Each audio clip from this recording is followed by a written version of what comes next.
Fellows with the Center for Atlantic Studies, and we are here today with an open house featuring our wonderful, very near and dear scholar and researcher, Olga M. Davidson, and she's joining us. She's a researcher at Boston University, where she is studying Persian and Arabic literature and languages. We're so happy to have you joining us today, Olga, to talk about your journey from Homer to Ferdowsi.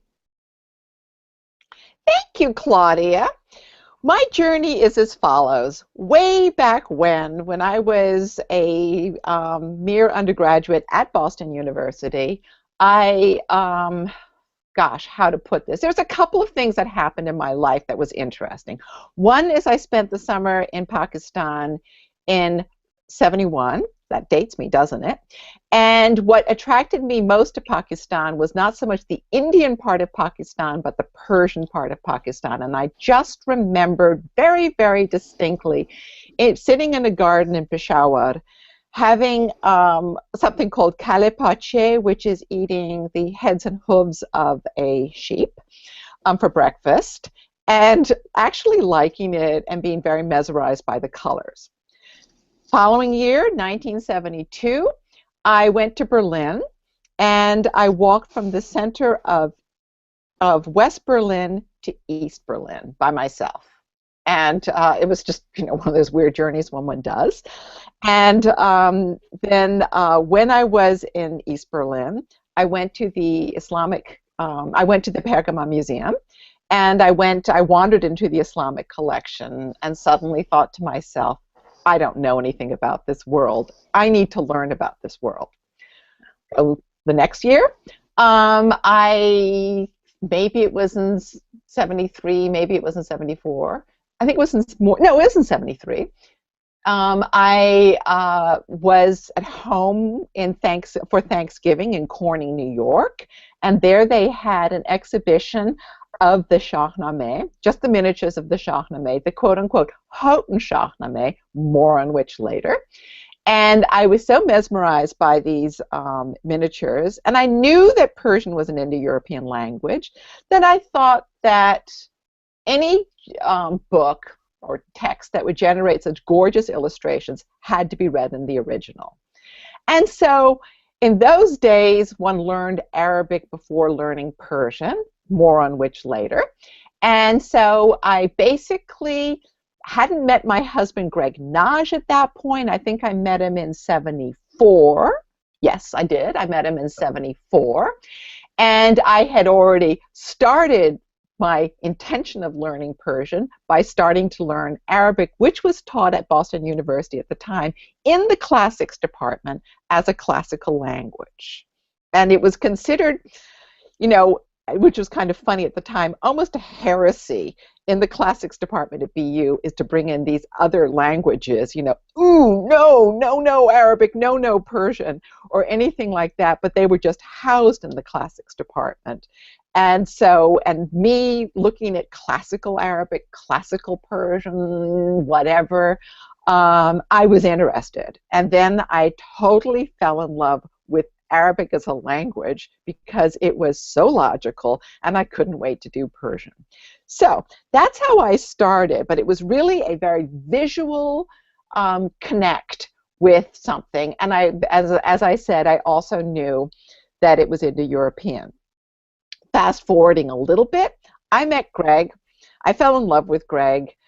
And I was studying, when I met Greg, I met him at Harvard Summer School, where I was doing Arabic, second-year Arabic, and Petronius with Glenn Bowersock. That was a fun class. And I met Greg, and he courted me all summer. He was never my teacher. I just want to clarify that. He was never my teacher. And then at the end of the summer, believe it or not, he proposed to me. And I hemmed and hawed. And I was only 22 at the time. And I sort of hemmed and hawed and said, gee, whatever. But then eventually I thought it would be great to be married to Greg. But how boring would it be if we were both in the same field? And I was always kind of tempted to move on to something different. I really didn't know what I wanted to do with my life. And so I looked into how much Arabic and Persian you needed to know in order to go to graduate school in Arabic and Persian.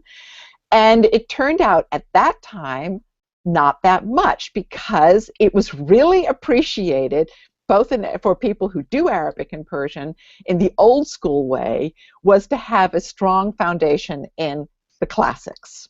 Right. Isn't that incredibly interesting? And yes. Even now, I will have people who teach Arabic. I have this wonderful friend who teaches at Indiana. She may be at Georgetown now, but her name is Suzanne Stetkevich, and she specializes in pre-Islamic poetry, and she's brilliant. But she says, and she's really funny about saying it, she says, God, give me somebody who studied the classics. I don't want any of these people who have studied and learned how to speak Arabic and Persian, because I can't deal with the complexity of the text. They don't know how to do close readings. And so I'm not going to go on a tirade about how Arabic and Persian is taught, but it is interesting. It is very, very interesting. It's very interesting. Okay, so let me, as you find it interesting, let me tell you why it's interesting to go from Arabic to Persian the way I did it.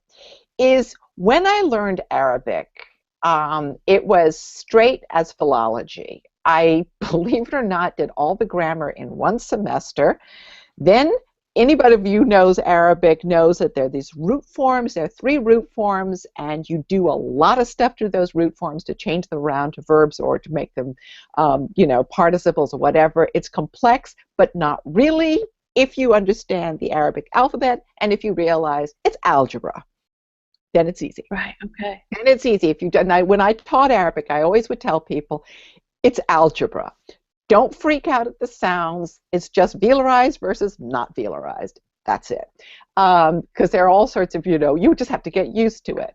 And then, you carry from there. But the one thing in learning the way I learned Arabic is we went straight from one semester straight to the Arabian Nights, and we were reading Sinbad the Sailor. We were pathetic in terms of trying to read it. As you probably all know, that Arabic you don't write the vowels into Arabic. You have to actually know the grammar in order to do the vowels in Arabic. Mm-hmm. And so there's a big there's a big debate whether you should have text with vowels. In the old school, they used to put the vowels in, which are little marks above or below the letters. And while you're reading, your eyes all over the place. The new way of teaching Arabic is to teach you Arabic without doing the vowels, which is actually, to me, more sensible when one just gets down and gets to the rhythm of Arabic, and it becomes possible. But it's tricky. It's tricky in the beginning. Right. So that was one. And so it's so interesting to know that you have taught at many places, right? You've taught at Brandeis. I taught at Brandeis. I taught at Wellesley, and I'm now at BU. But I started my first teaching job was at Holy Cross, believe it or not, and then I was teaching actually Greek mythology there, and then I was teaching a course at that point about Arabic. It was called Islamic mythology, even though there's no such thing as Islamic mythology, but basically I was doing narratives. And then I went into at Brandeis and taught for a long time at Brandeis and a long time at BU. Then a bit at Wellesley. But just going back, I'm sorry to go back to the classics part and a little bit about the language of why it's important to do this, and I'm just putting a plug in for classics. Is that the way it was doing it is that when I started doing Persian and started reading Persian poetry plays with Arabic a lot and makes puns with Arabic and fools around with the language and does a lot of grammar jokes, I guess is the best way of putting it, especially when you're reading Sufi mystical poetry. And so if you know your Arabic well and know your Quran and know stuff the way I had been taught it, it was very, very helpful to be able to get those. Now, the Shāhnāma. The Shāhnāma, which is the Persian national epic, it is dated, it is the plot line of the Shāhnāma, is the succession of kings from the beginning of time up to the Arab conquest. And so that's one. So you just, basically that's, if you're going to do what's the plot line, that's it. And of course, there's all the stuff that goes in between, but it's kind of a historical narrative, if you want to call it historical narrative. But it dates way back to Proto-Indo-European times in terms of how one views the beginning of the world. And then it stops with the Arab conquest. as far as what we have. And so in the Shāhnāma, and this is why I found it really interesting and why I really love the Shāhnāma, and this is why people who do Homer should look at the Shāhnāma. As I always tell Homerists, gee, if you only knew what we have in the Shāhnāma, it's like having the Iliad and the Odyssey and the entire epic cycle. We've got it all in the Shāhnāma. And guess what? We also have all the manuscripts of the Shāhnāma. There are more than 500 manuscripts of the Shāhnāma, and they still keep coming up. You still keep on finding, you know, another manuscript of the Shāhnāma, another manuscript of the Shāhnāma. And this is just super exciting. And guess what? The manuscripts, they vary enormously. And so the tendency, which you've all seen in the world of Homer, is wherever there's an inconsistency, is let's find the original Homer. What's the original Odyssey? What's the original Iliad? And then, of course, you have Albert Lord, and you have that whole argument that's brought in, that's answered a lot of questions and brought up a lot. And for me, having been trained by Albert Lord in my misspent youth, and is that I wanted to see how that works for the Shāhnāma. And I was basically, my contribution to Shāhnāma studies was to apply Albert Lord, Parry Lord, and also to apply Georges de Mézil to the Shāhnāma, and it works. It has been, yes. Okay, so Olga, can we just back up for 1 second? Just for some of our viewers who may not be familiar with the work of Albert Lord and Milman Parry, can you just summarize very quickly about why their ideas and the field work that they did are so transformational, not just within classics, but really beyond? I sure can.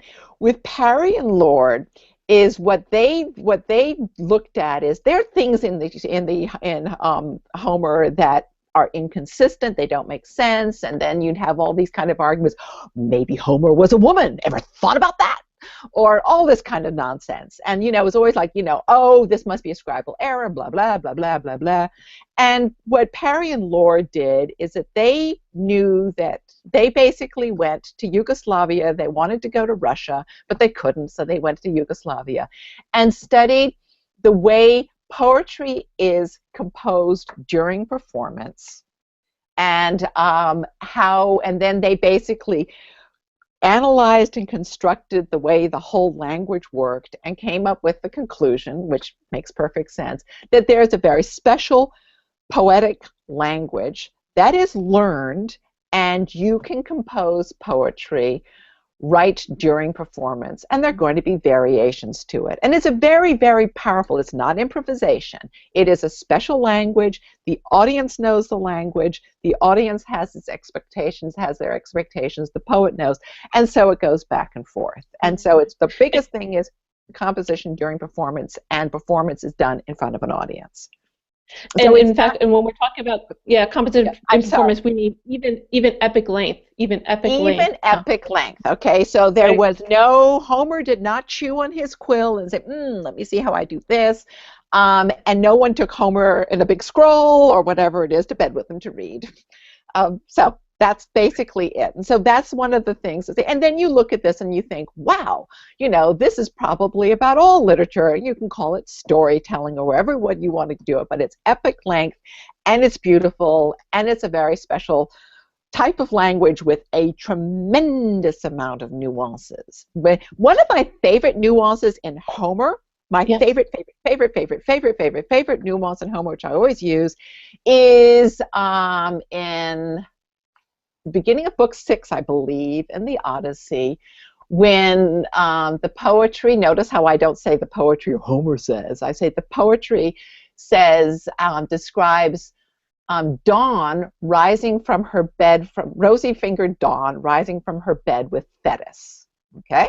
Now, we don't, not Thetis. Yes, Thetis. No, Therese, no, who's the old guy? Is Thetis? Why am I being stupid?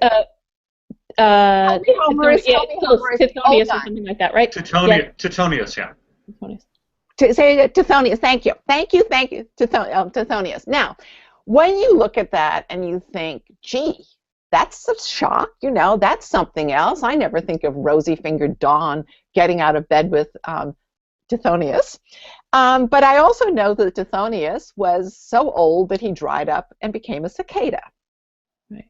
Okay, and so if you have rosy-fingered John getting out of bed with somebody who's got a story about him that he was promised immortality but not eternal youth, so he's dried up and is going to turn into has turned into a cicada. Why start the book off with this particular point? And then you have all of these allusions in book 6, which I'm sure you've seen with Greg's book, because this is not my ideas, they're all his ideas, or his observations, I should say, is that then you also have the dangers that is present for Odysseus if he's going to stay in Calypso's island forever, because she does promise him immortality. She does promise him, immortality. And so, well, so was Tithonius was promised immortality. I don't think that's quite the name, but still it's bothering me. Yeah, exactly. I think we're a little bit off, but it's okay. But anyway, so it's her mortal lover is the issue. Is what's happening. The mortal lovers are issue, and then you also have, as she's pointing out to the constellations, you have other, shall we say, mortal liaisons with all the dangers and stuff like that. That's not missed on the audience, and that's what's so incredibly powerful about something like this kind of poetry, where you really have all this richness in it. All this super richness in it. Anyway, so that's one of the things. I'm sorry, I've just gone completely off track. So ditto. Basically, ditto with, you have a lot of this. It's different in the Shāhnāma, but in the Shāhnāma you have you have formulaic languages, which Albert Lord was sort of describing, of how one has formulas, the expectations of, I don't know, somebody arming themselves, somebody going in some direction, mounting their chariots, and they have all the details in that. But there are certain formulations, or certain kind of ways that one recognizes a rhythm that one does it, so one can produce this rapidly. Is that clear enough, Claudia? It is, yes. And I think maybe the one point that you might help us understand is just how important poetry itself was to Persian literature in general at that time. I mean, when we think about... Not only then, but now. That's the beauty. Now poetry is so... Persians, treat poetry like the Italians treat opera. They know their poetry, and they can recite endlessly poetry. They're taught, they have it so ingrained in them. It's like, Beatles songs for me. But they really, really know their Persian very, very well. You start off every speech or whatever it is with poetry. One has it's that powerful. But let me go back to the Shāhnāma. What's so interesting about the Shāhnāma? As for you guys who are doing Homer, what I'm trying to do is get you to suddenly say, God, I want to read Ferdowsi, and I want to know more about Ferdowsi. And by the way, those of you who are from Boston, guess whose name is on the Boston Public Library? Ferdowsi's name is on the Boston Public Library, but it's spelled the Arabic way. It's spelled Firdusi. I just thought I'd like to let you know that. I think I think it's a little bit to the right from the doors as you're looking at it from Dartmouth Street. I'm not dead sure, but I can point it out to you when I'm there. I mean, that's beautiful. I'll check it out. I just thought you'd like to know that. And one of the things is, I remember Elaine Scialino once made a reference to Ferdowsi when Khatami came to the U.S. and was teaching at the UN, and he was quoting from Ferdowsi. She referred to him as an obscure medieval poet. And I was, apoplectic, obscure medieval poet. This is the most important poet in Persia. So anyway, now going back to, you obviously want us to ask a question, so please, Claudia, well, no, I'm just wondering. Otherwise, I will just go on. No. So just help us understand. Jenna has a question, and I'm wondering what we would find, when we open Ferdowsi for the first time, when we approach the text. But first, let's get Jenna's question. It's an easy one. Do you have a translation that you can recommend? Yes, there is a beautiful translation of parts of Ferdowsi by Dick Davis. And Dick Davis has also written a rather wonderful prose retelling of Ferdowsi, which actually is incredibly intelligent and it's quite beautiful. And that, if you just go to Amazon.com and go to Dick Davis, Davis. He has, you know, you have it there. So he did a translation for Penguin on one particular story.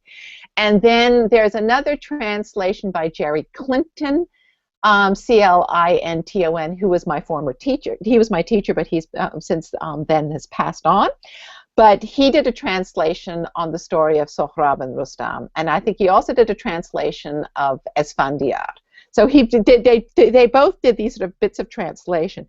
One of the things about the Shāhnāma is it's really long. It's almost as long as the Mahabharata.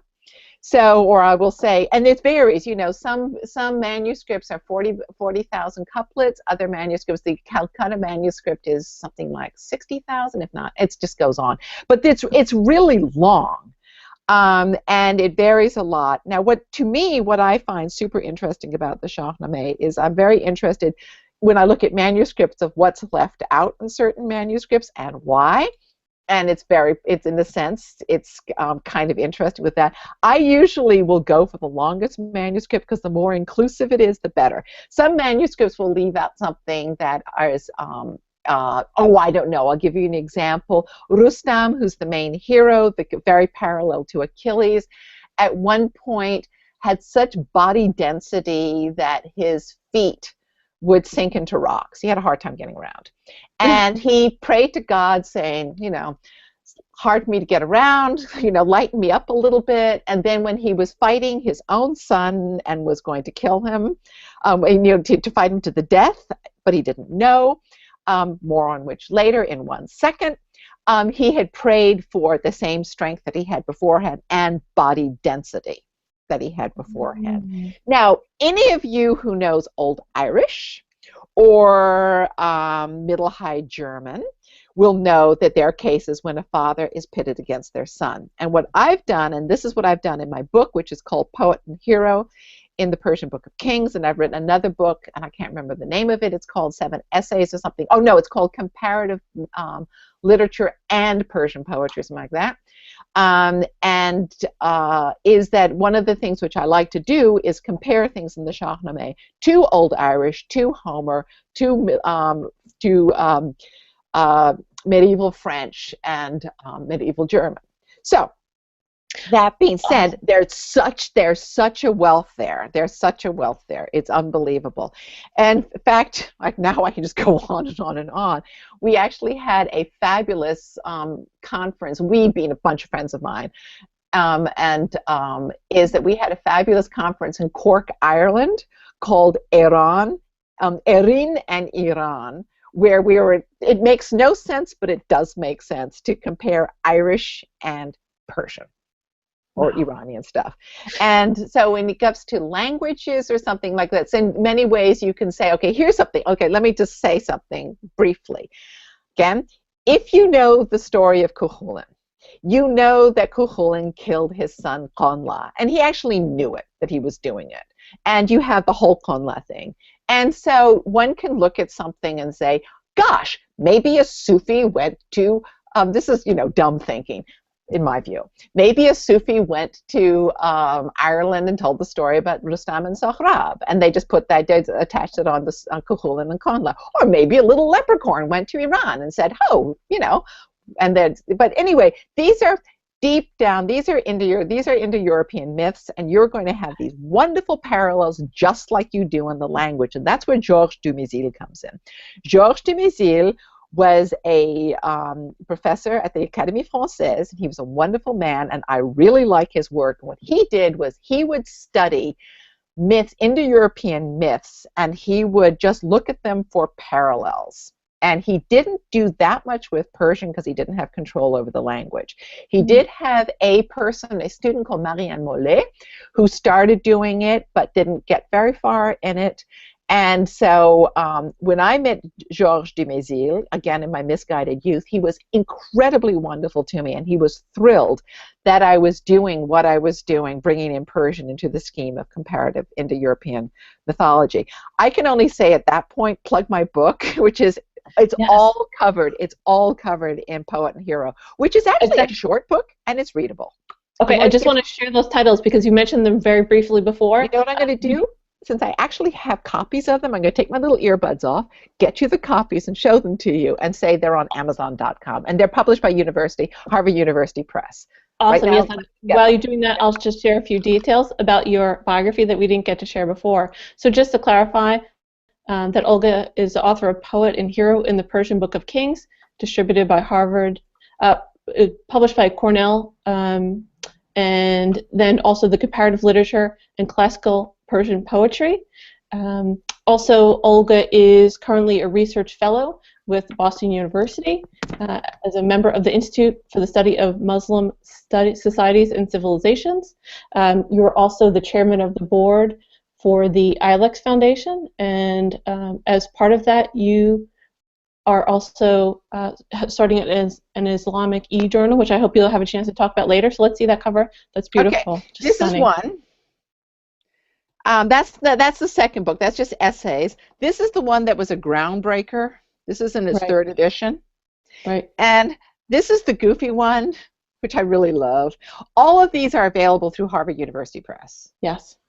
Okay. So Olga, thank you so much. Anyway, going back to, I'm sorry, I'm just going to go back to this because get you excited, and then I will talk about the Mizan project in a second. Oh, yes, later, but right now, yes, we want to hear about Ferdowsi. Ferdowsi, okay. Anyway, going back to what to expect when you're doing Ferdowsi, let me go back again to talk to you as classicists. Okay, this is the part that's super interesting about the Shāhnāma. As I said to you, it's about the succession of kings from the beginning of time up through the Arab conquest. You have a problem when it comes to Alexander the Great. Because what did Alexander the Great do? Trashed Persia and trashed all the Zoroastrian temples. He's not the most popular person in the world as far as Iranian history is concerned. But if you're going to do an epic and you're going to have an epic and you're going to present your history and your foundations and everything else, this is how Alexander the Great is treated within the Shāhnāma, which is so wonderful. Which is, it's very parallel to the romance of Alexander. You probably all know that there are countless variations of the story of Alexander and people claiming him. You know, Africans claim him, Egyptians claim him, everyone's claiming Alexander the Great, and so do the Persians. And so how they claim Alexander the Great, which I really, really love, is there's two Dariuses. There's Darius, who conquered Alexander the Great, and then there's another Darius, who is the Darius's father. And so how the two Dariuses work is the story in the Shāhnāma itself has Darius, who had a Greek concubine, who was Philip of Macedon's daughter, and he slept with her, and she had horrible breath, and he rejected her and sent her to Philip. He sent her to Philip, back home, to Philip of Macedon.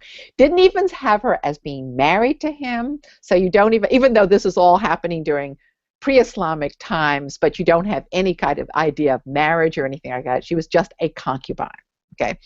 And so, but unbeknownst to him, their little liaison with her bad breath was fruitful, and that's Alexander the Great. So she gave birth to Alexander the Great. So when Alexander the Great comes and conquers that Darius's son Darius, that Darius says, golly, you know what? It's fine that you kill me and conquer me, because silly me, you're the firstborn son, not me. All this should rightfully go to you. So please marry my daughter Roxana, because you're so awesome, basically. And so then, and this is super, super interesting, is that then the Shāhnāma, in talking about this, will then juxtapose the treatment of the concubine who has bad breath with the marriage of Roxana. And boy, it then at that particular point goes into all of the formalities that one does about betrothing, and it's called khastagari in Persian, and it goes on for pages. You know, normally you just have someone so married so-and-so, they live, you know, whatever. But this goes on forever about Alexander, you know, please, blah, blah, blah, blah, blah, blah, blah, blah, blah. And then, you know, they get married, and then Alexander is presented in the Shāhnāma as a really, you know, a little bit of a, you know, a great conqueror who's a little bit misguided. He's seeking immortality, but he doesn't quite find it, and he's really seeking God.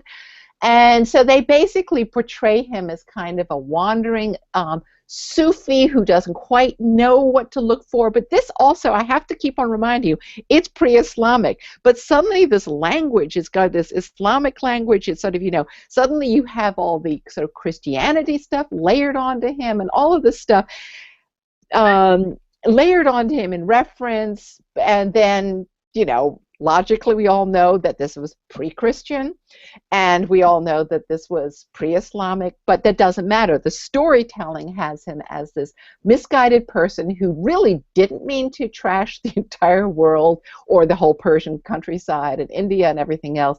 He was just looking for something, looking for meaning for life. And even in his meaning for life, he comes across someone called Khizr, who is a companion of the Prophet Muhammad, who's associated with the color green, and they part on a road, and Khizr goes up and finds immortality, and Alexander's next scene wandering down a mountainside, very, very bummed out because he knows he's going to die. Now, here's the best part. You have lamentation as a tradition, going back a little bit. I'm sorry, I hope I'm not driving you all crazy. No. There is another scene, you know, a couple of volumes before the Alexander part, is that there is the main hero, Rostam, as I've said, he kills his son unwittingly. He has the mother of his son that he killed unwittingly was a product of was a one-night stand for all intents and purposes. Her name was Takhmina. And then she has a fabulous lament. Again, I'd like to refer to you to now look at Greg's Festschrift, and I have written an article in Greg's Festschrift about comparing Takhmina's lament and Andromache's lament.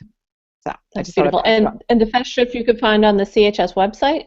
Yes. Under online publications, so everyone can find that. You can read the whole thing for free, and you can read the whole thing for free. And it's short. Yeah. It's not that heavy going. But anyway, in that particular lament that Takhmina makes, it's long. It's extremely beautiful. Her emotions are all over the place, and by the end of the lament, you hate Rostam almost, like, what the hell is wrong with you? She has, you know, all of this stuff. Even animals can recognize their own. You know, it's really beautiful. Now, fast forward to Roxanne's lament about Alexander the Great. It is, and I'm only paraphrasing this in the most ridiculous way imaginable, and I just love it. It's very short because it's sort of phrase, you know, and then, you know, Roxana lamented, and she basically says to him, you know, you conquered a lot, but you didn't leave any city standing, including your own. You didn't build anything. All you did was trash everything, and now you're dead. Which to me is so, I mean, it's done in a more flowery way, but basically, you asshole, you conquered, you destroyed everything, and there is no Alex. You know, there was nothing left from Alexander's conquest. You know, you have all these things, but you know, there's nothing left. And then sucks to be you, basically, is what she says. And to me, I just love this. It's this wonderful assertion of where you have this beautiful way. It's kind of like, you know, when I was talking about this little subtle zinger put in, which is sort of known, and then, you know, you move on. So the Shāhnāma is filled with stuff like that. I mean, I could just go on and on and on. But basically, another thing I do want to say about the Shāhnāma, which is interesting, is that, again, I should give you the date. It's medieval. Okay, it's medieval. It's dated 1010 AD, or, you know, CE. It's dated as 1010 CE, and then you have all these stories about Ferdowsi. Again, you just have to go to my book and read this. I can't do this forever. But it's dated 1010 CE, and then a couple of years ago, we all had our millennial celebrations of Ferdowsi. Oh my God, there was, you know, a gazillion conferences all around the world about millennial celebrations of Ferdowsi. And I'm not even going to go into this now, But I have a whole shtick on Ferdowsi's Lives of Ferdowsi, the way Greg and I are going to do this together. In fact, we're even going to talk about this in Baku over Thanksgiving, Lives of Ferdowsi versus, compared with Lives of Homer. But it's super, super, super interesting. And let me just tell you a little bit about the manuscript traditions and the power of these manuscripts. That's really important to know, the power of these manuscripts and what the Shāhnāma is. Yes. Olga, I'm sorry. So you've just pointed out so many beautiful things. I just want to take 1 second and see if we have some questions, okay? Because I do see we have one question at least on our Q&A feature. And I bet the people who have joined us, I do want to get to those beautiful manuscripts, and your enthusiasm is so beautiful. So the manuscript you can see. I mean, you can go to Princeton. They just have manuscript. You just go see. If you live in New York, just go to the Met. If you live in Boston, go to the Sackler, go to the MFA. I mean, just go and do Shāhnāma manuscripts. That you can see online. Right. I mean, that's easy. Every beautiful Persian manuscript that beautiful Persian miniature is usually from the Shāhnāma. Sorry. Yes. Okay. So we're going to get there. Okay. So first, let's just take a quick question from our online viewing audience. Sure. We have a question from Arti Mehta, who is also a friend of the center, actually. So it's a pleasure to have you joining us viewing. Thank you, Arti, for joining us. And so, Olga, can you see in the Q&A feature, if you take your cursor over to the left-hand side of the screen, if you click on that Q&A icon? Can you just read to me? I can. Exactly. Yes, I'd be happy to do that. So I'm afraid I'm going to mispronounce something, but here I'll do my best. Have you read, in quotes, Sunjata, an epic of Old Mali? There is clearly an Arabic influence of the spread of Islam in North Africa, but also a recurring theme of Alexander the Great, which is, of course, why she's posing this beautiful question. Is it possible there are other oral storytelling influences from Arabic? In the Shāhnāma, I would say not so much. That's actually a really good question. That is actually a super, super, super good question. However, the way I view the Shāhnāma is that the Shāhnāma, since it deals with the storyline goes up through the Arab conquest, it's not that, it's an epic tradition, and if you look at, I'm talking about Arabic, in Arabic, you have stories of heroes, but you don't really have a historical epic, if that makes sense, because basically when it comes to Arabic storytelling, it's mobile, because it's basically following a mobile group of people, so to speak. And so you have settled versus mobile, but the Arabic storytelling is usually, and maybe I'm being stupid, I'm thinking of the Bani Hilal and stuff like that, is that it's very much, what people do as they're moving somewhere. And then the Shāhnāma is, hi, we're an empire and we're awesome.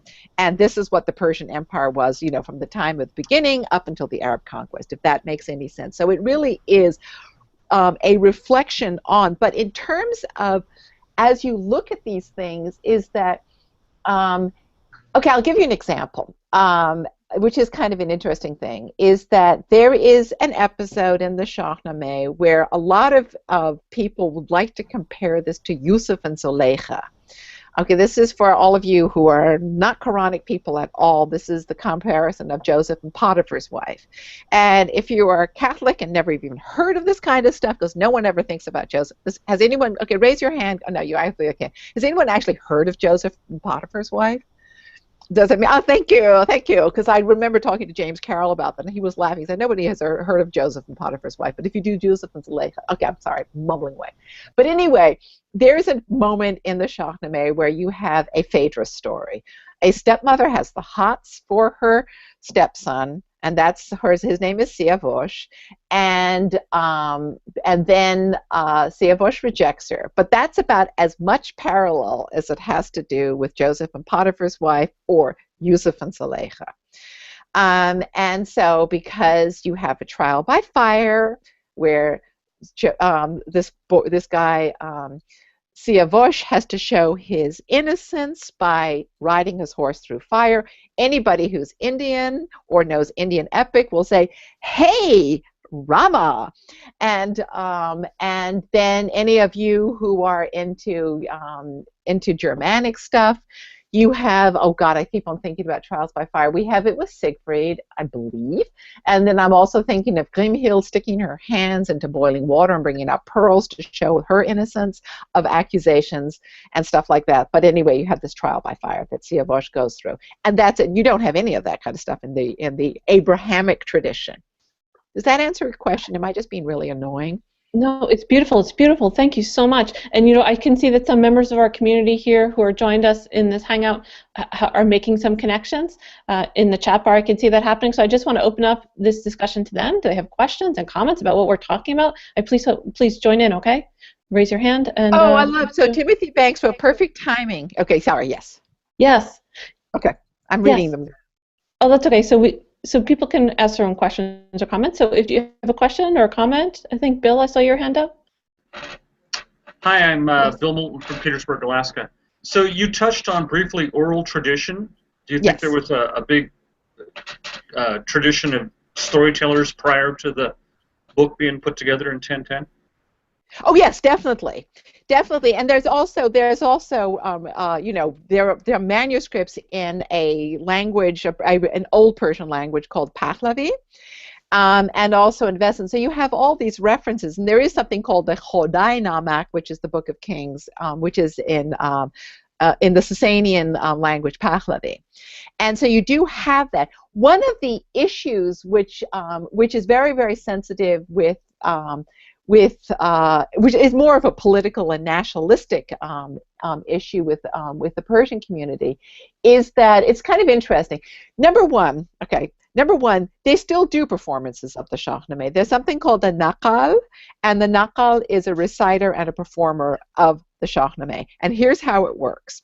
What the Naqal does is that he will tell the story in prose and then quote from it, pepper it with quotations from a man, in what's called mutaqada, which is the meter. And so you can, sometimes you can identify it, sometimes you can't, but it's telling it in prose.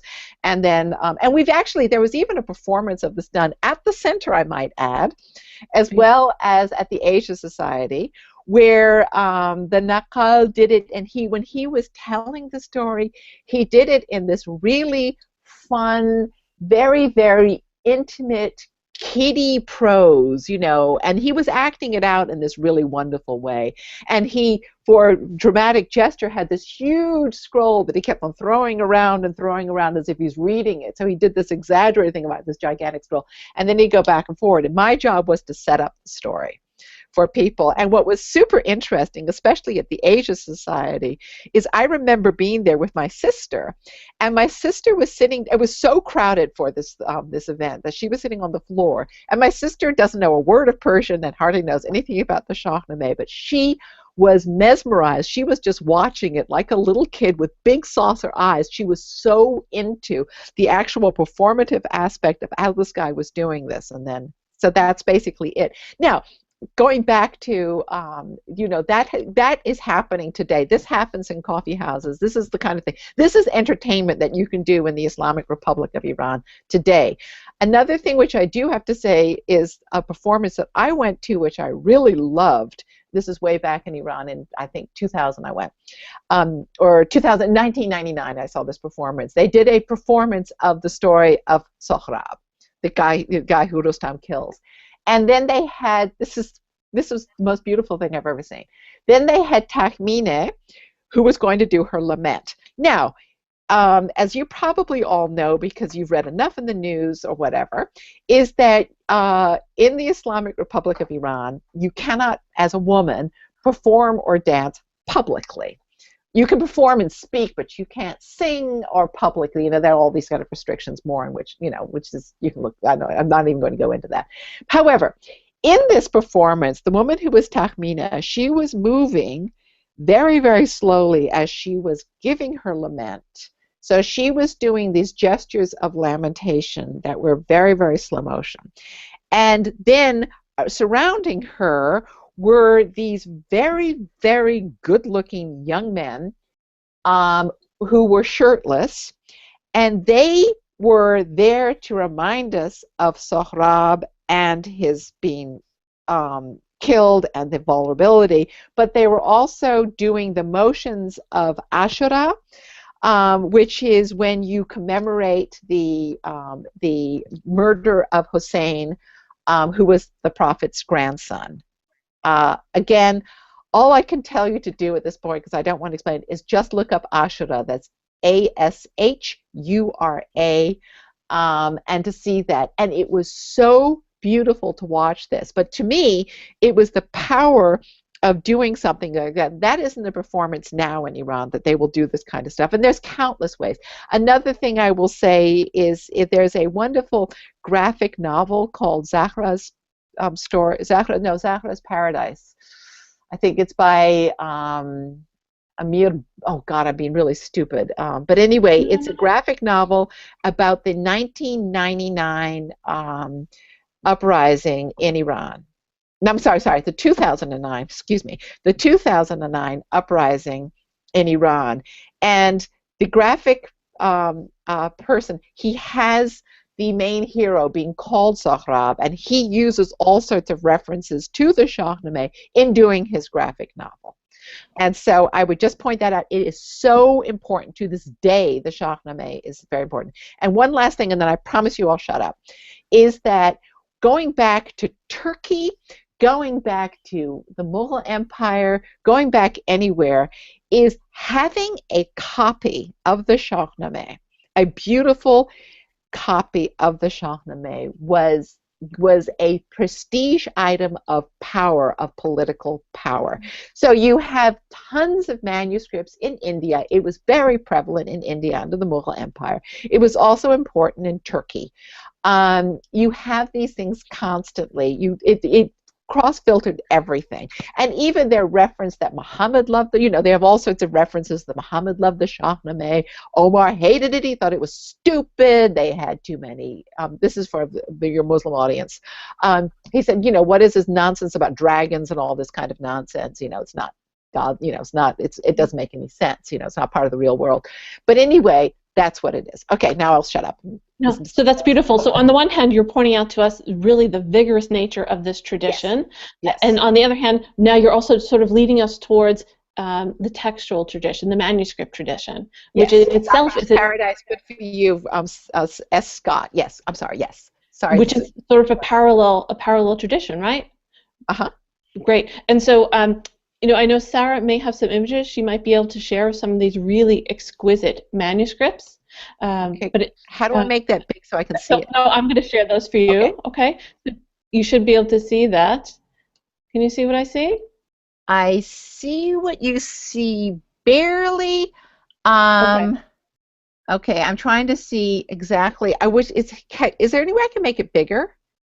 Yeah, let's see if we can do that. With my glasses, I want to be able to see what the actual image is. So Sarah's going to work on that. And also, we do have a question. Okay, I think I know what it is. It's a cow visiting. Oh my God, this is kind of an obscure story. Sarah, can you do another image? This is kind of good, if I'm not mistaken. Right. Okay. So, I mean, just the idea is to give people a sense of just how beautiful. These are really deluxe editions. Yes. That were produced, right? Yes. Absolutely. Yes. Keep going. The earlier one. Yeah. Do another one. Yep. Just every image, really a masterpiece in its own right. Yeah. And I'm trying to do another one because I want to tell you what's going on. This is a polo game. Okay, this is a generic fight, I think. That's Rostam in the middle with he's got a leopard skin type top, and he does it very, very Rostam.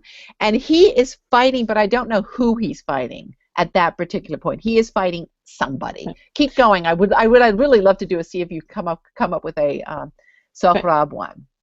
Aha! You've done it, I think. Can you make this a bit bigger? Right. So these are just some images that we gathered for our community, maybe to consider. So you haven't had a chance to look at these ahead of time. In the meantime, while Sarah's making that a little bit bigger, I just want to let you know that Maria, we have about 8 minutes left, and Maria has a question about Herodotus. Okay. Connection. So let's see what we can see on this image. Yeah. Okay, I'll do my best, Maria. Yes. Oops, can't hear you. Oh, okay. So Maria's speaker's not working, so I'm going to share her question. Okay. So let's see. I would be grateful if you could comment upon a possible connection between Herodotus and Ferdowsi, although remote in place and time. Perhaps they are connected through subject matter, especially because Herodotus narrates the rise of the Persian nation and empire. Gee, I wish I could say something smart about that. You know, I can't say something smart, but I know where you're going with this. It's Herodotus. You know, I would think that what people have done in the past is they've used Herodotus. I'm talking about people who try to learn from history of from the Shāhnāma. They have then used Herodotus to answer their questions. And the one example I'm trying to think specifically is, I can't remember whether Herodotus refers to Moses. There's a Moses story or something like that. Mm-hmm. Because there is a story in the Shāhnāma, which I'm a little bit sketchy on right now because I'm being addled and old, where you have a Moses-like figure being put in a river and going down, and yet, but I'm being very, very stupid because I just remember once writing a paper, but I can't believe I can't remember this. But I remember, you know, looking at this and people say, "Oh, that's in Herodotus." But what I will say, to me, which is interesting about Herodotus, no, I'm not. I'm just wandering. I'm free associated. So, I'm sorry, Mary. I'm being useless. No. So what's so great about Hour 25 is that, you know, we can continue this conversation online because every conversation we have always raises new questions. We always think of new ideas afterwards. So really, this conversation that we're having right now, this hangout, is just the beginning of the conversation. You know, and over the coming months, I just want to let everyone know we will actually be looking at more texts and traditions that are Indo-European traditions, right? As we're talking about, kind of taking a comparative approach, the way that you're prompting us to think, to move from beyond Homer, from beyond the ancient Greek text that we have spent so long, some of us studying and thinking about and reading, and now we really want to bring in some more comparative material. So we're going to be reading things I know that are very near and dear to you, like Beowulf, for instance. Beowulf is good, and so is the Nibelungenlied. Oh, God, do I love that.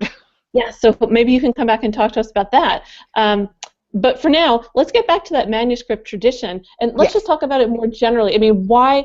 Can you talk a bit about it? I loved your enthusiasm when we first started this hangout, talking about why that's so valuable to have that in addition to the textual tradition, all those manuscripts.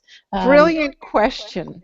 I think it's because it is the manifestation. It's kind of like having kingship and legitimacy in your hand. Now, I'll give you an example. Okay. When the Mongols invaded, you know, you probably all know in 1258 the Mongols got a little bit, you know, bouncy, frisky, and that took care of the Abbasid Empire. But anyway, when it comes to the Iranians, instead of, you know, resisting the Mongols, they just said, okay, you know, you're here, whatever, and then they went and the Mongols, being smart people, realized how can you hold on to what you've conquered unless you actually understand the people who you've conquered.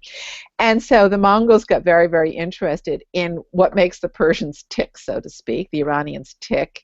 And one of the things which I really like is that they realized how powerful the Shāhnāma was to the Iranian community, that when they wanted to legitimate themselves after converting to Islam, is that they wanted their own little epic to sound just like the Shāhnāma. And so, for example, there is one patron called Mahmud of Ghazna, who was also an invader and a convert.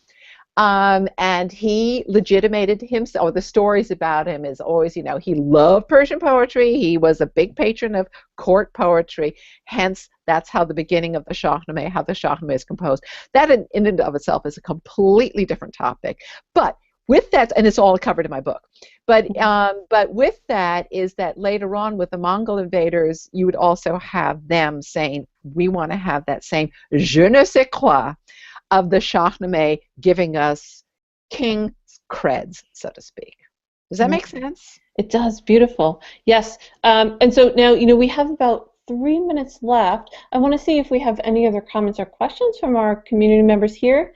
And if not, I have some thoughts about what we might do in our last minutes. Anyone have a comment or question at this point?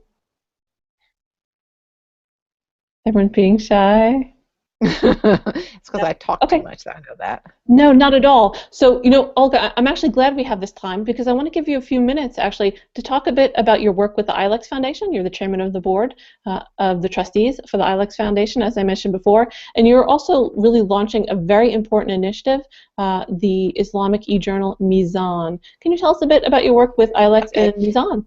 ILEX is simple. All you have to do is go to the website, read our mission statement. It was first started off, when I first started the ILEX Foundation, is that I really wanted to change people's perception of Iran in the States by just having people learn stuff, see, smell, eat Persian food, do all that kind of stuff. And now Persians buzz because of the negotiations and stuff like that. But at the time, this was when I went in 1998. I really wanted to change the perception of how people viewed Iran because I had such a wonderful time there. When it comes to the Mizan Project, again, it's up online. It's called mizanproject.org. It's an initiative that a group of us are doing at BU. And what it is, it's in 3 parts. It's a academic journal, then a blog that's public scholarship, and then something called POP. It's only been up for a month. But what we are doing with this particular thing is having things that that you can learn about something deeply. You can learn about something that is kind of interesting. This is the public scholarship part, and then you learn. Then the pop part we haven't put up yet, but we will, which is comic books, what's happening on graffiti, what's happening in pop songs, and stuff like that to explain. And so it's a lot of work. It's a great deal of fun. We just did this. There was a talk at BU, which is going to be responded to, which I think you'd all find interesting. It's called the Hejwala, which is joyriding in Saudi Arabia. And it's one of those things. This person did a short movie of it, and then there's another person who teaches at Brandeis called Pascal Menochet, I think, who's written a book about this stuff. And to me, this was one of the most interesting things, which I never thought about it, but I'm going to do a poetic, I'm going to do a public scholarship reaction to it, is linking it to I'm sorry, I'm losing it. About what I was going to do is link it to Bedouin poetry and storytelling and journeys. But anyway, that's neither. But it's one of those things is to just get people to understand the current world of Islam as well as the old world, and you have it. It's quite unique because it's got current stuff and then the scholarship part. We're working on it. Right. So that's one of the things that's so exciting about your work, which is that you really have a deep understanding both about the past of these traditions going back really millennia, and then now all the way into the present, and you're really helping people connect with all of that along a very broad continuum. It's important because it's, so often people look at the Islamic world in a vacuum or just responding. And then it's important for all of us who are in this field to do this stuff, and it's very, very time consuming and very, very political. And that's one of the reasons why I wanted to start Mizan, because, and I don't know Mizan just because I thought it was important. And the other person who is doing something similar to this, but differently, is Juan Cole. He has a very, very good blog called Informed Comment, but he really is focusing on exactly and his story does Hi, Olga. I'm sorry. Cole is a deeper source, but what we wanted to do, because I know Juan Cole, is we wanted to have a platform in some way that's a little bit beyond of what happens every day. It'll make it less ephemeral, but also dealing with the ephemeral now. There are certain little things that you just see and you think, oh wow. And I just did, and I know you read it, is I did do a piece on the Farkhunda story, which will show up in a couple of weeks' time, which is explaining how this was one of the most significant things happening in Afghanistan that really is extraordinary. What happened, and it was one of those things that you sort of saw in the newspaper, but not really. Right. Yeah. I mean, that's such a moving piece, and I really look forward to sharing that with our community when that goes live. But it is 12:02, so unfortunately we're over our time. So Olga, I just really want to thank you so much for taking the time to talk to us, to get us excited about launching into sort of this new part of our intellectual journey, moving from Homer to Ferdowsi. I want to thank everyone for joining us. I will remind everyone about your books, The Poet and Hero in the Persian Book of Kings, Comparative Literature. That's and the important one. The other one's fun, but thank you. And then also the third one is Erin and Iran.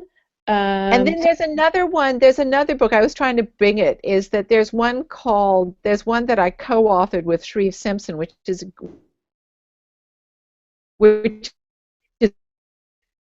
good.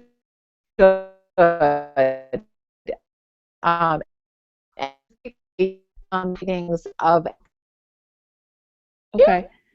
You know, unfortunately, we're just starting to break up a little bit. So I'm so glad we got in our whole hangout. I'll tell you what we'll do is we'll make sure we post all of these for our community to get some further information to continue their research on this.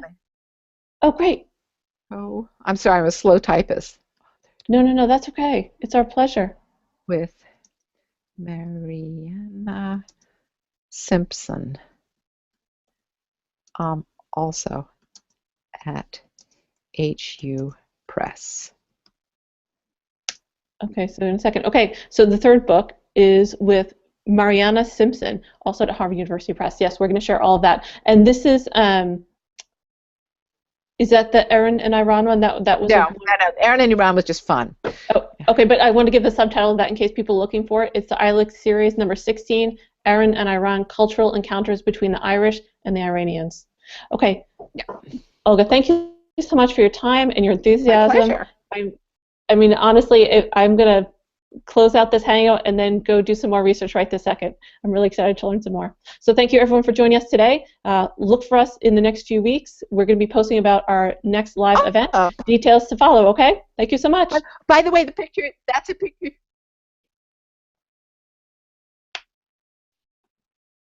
Hello?